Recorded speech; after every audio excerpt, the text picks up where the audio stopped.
Before we begin, I want to gently remind you that this content is for educational and reflective purposes only. It is not a substitute for medical or psychological or therapeutic care. If listening to this material brings up intense emotions or distress, please pause and consider reaching out to a licensed trauma professional for support. You are not required to process this information alone. So, one of the questions that I would like to ask you is, why do you stay in relationships that no longer serves you? And I'm not talking about a relationship about when times get hard. That's not what I'm referring to. I'm referring to relationships that is really, really hurting you. When you feel unhappy, when you feel unseen, when something inside of you know that there's something wrong and that relationship is no longer meant for you. So people looking from the outside in normally say things like, you don't love yourself, you are afraid, you are weak. But what if that's not true?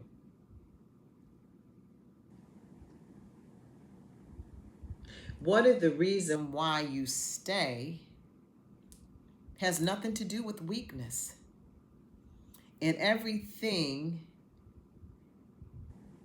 you do as far as staying, you were taught that.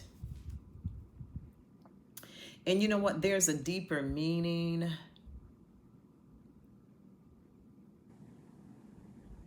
Why you stay? Because it was taught. It was passed down from generation to generation, especially with women. We as women, we were taught to stay no matter what. We were taught to endure. We were taught to keep the family together. We were taught to be strong, not to be frail, even when you were unhappy. Even when you were unseen, even when you were hurt.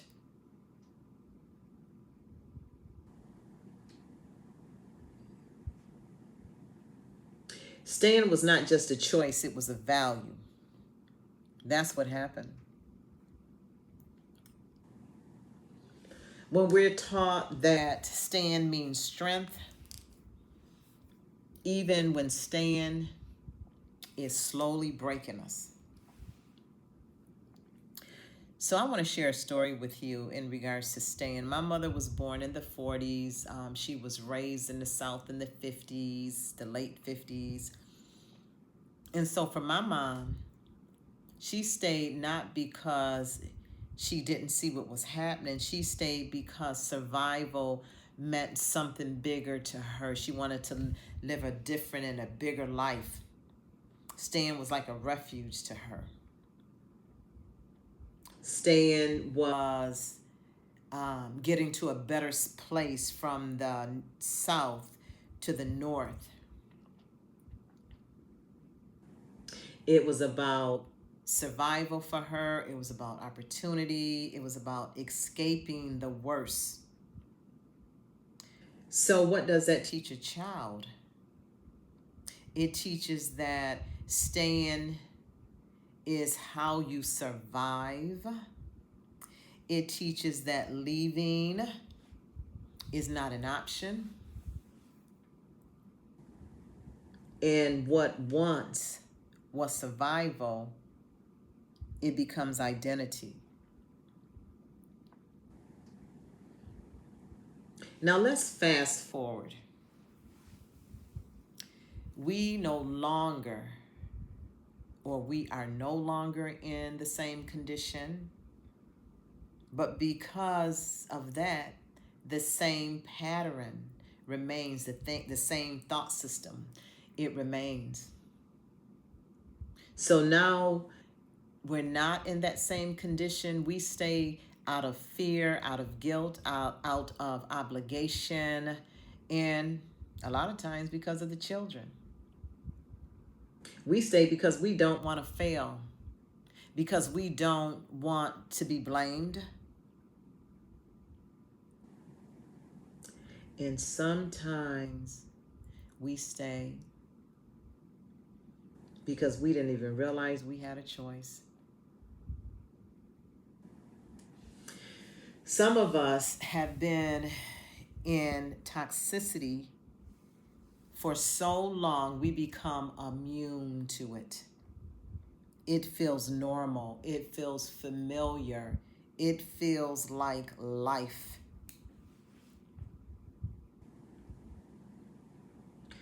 Now, here is where it gets deeper.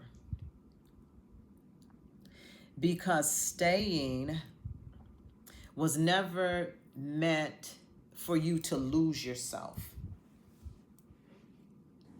But culturally, emotionally, generationally, it became distorted. We took something sacred such as staying, loyalty, commitment, endurance, and we turned all of that into self-abandonment, silence, suppression, emotional suffrage.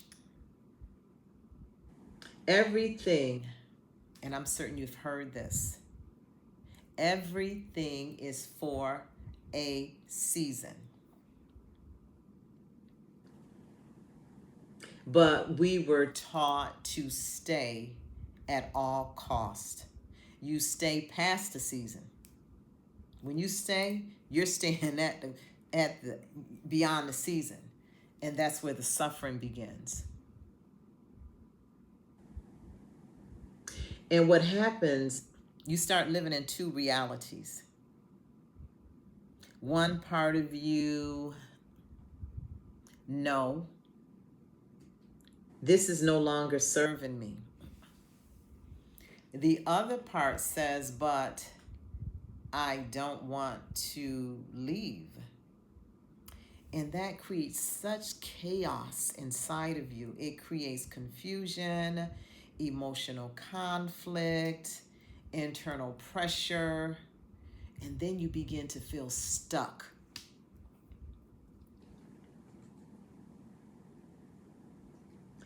You're feeling stuck because something inside of you believes that you're not supposed to leave.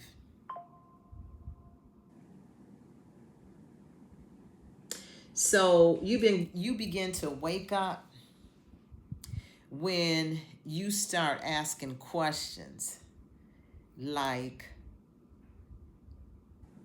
what you were taught, not with judgment, not with blame, but awareness.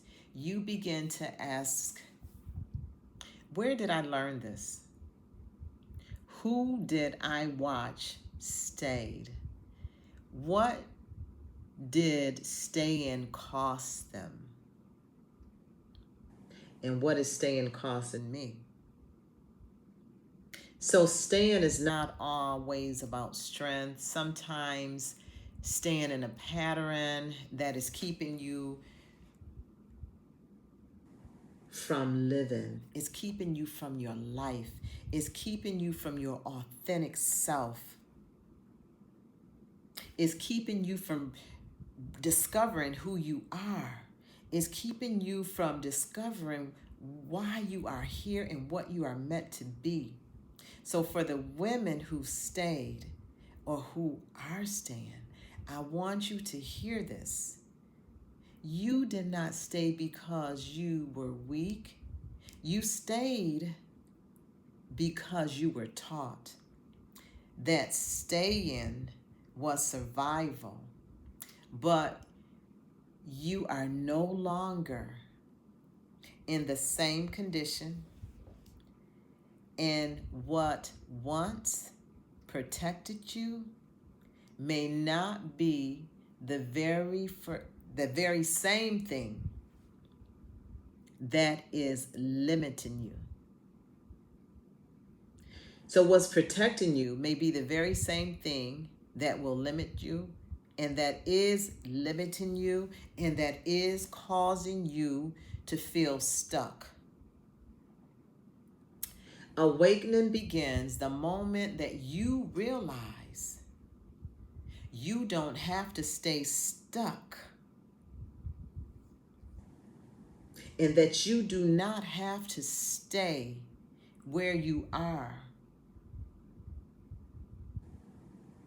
Awakening begins the moment you realize you don't have to stay where you are, and that you are no longer growing.